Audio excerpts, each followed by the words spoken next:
Good morning, Dr. Gary here on the road.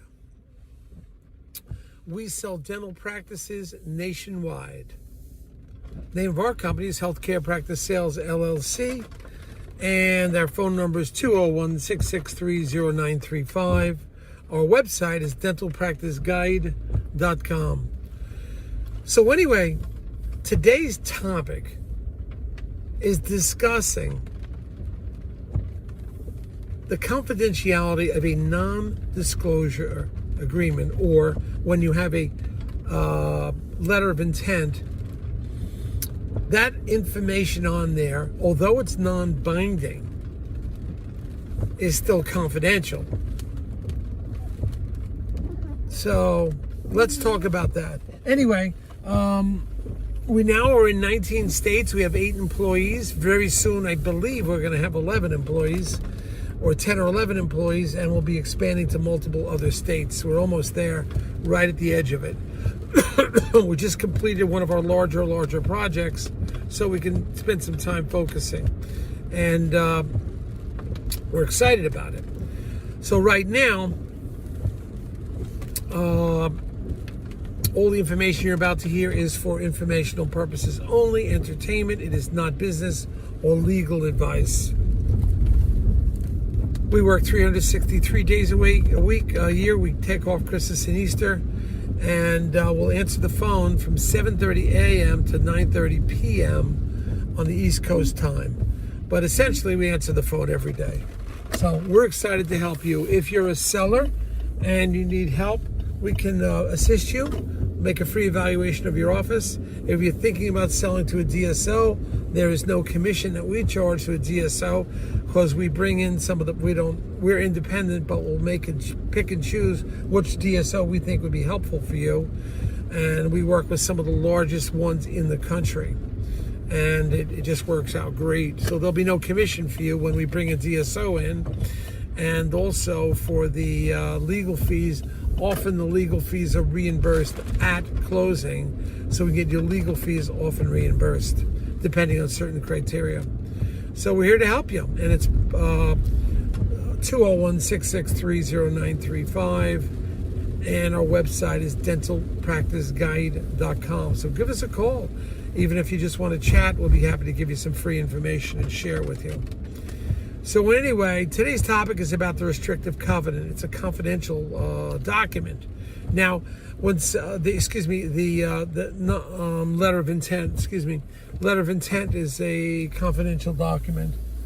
When you receive one of those, the information on there is all confidential. You could share it with your accountants, your attorneys, your banks, but all the other information is of confidential nature. You can't shop that deal. Once they give that to you, they're asking you to keep this information confidential to you, yourself, and your professionals.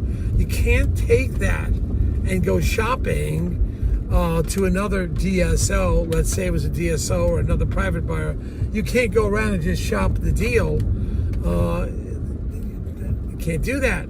You got a confidential document, even though it's non-binding.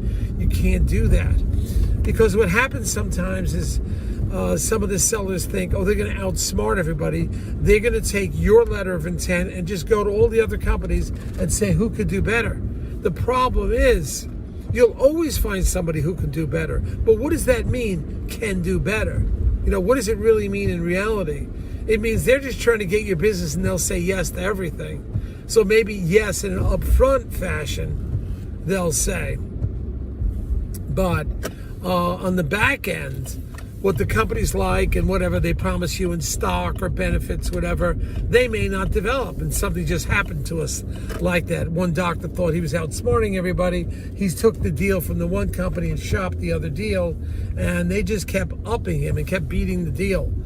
But ultimately, it wound up they couldn't support it on the back end. So it's a problem. So once again, when you have received that letter of intent, it's confidential. You cannot shop it around, and you shouldn't do it anyway, because if it's another good company, most likely they're going to have a similar offer.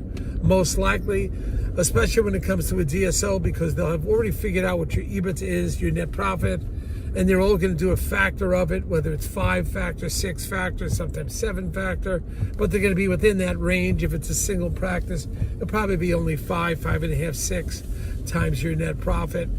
And but then what does that company have to offer? Some of them did better than they ever did before in the pandemic. They're such a good company. Others of them have a national presence and they have the financials to support that, and they'll never have a problem, even if we have an issue to come up with, whether we hit a terrible recession or depression. I don't know what's going to happen. We're in November of 2021. Anything could happen, just like the pandemic happened.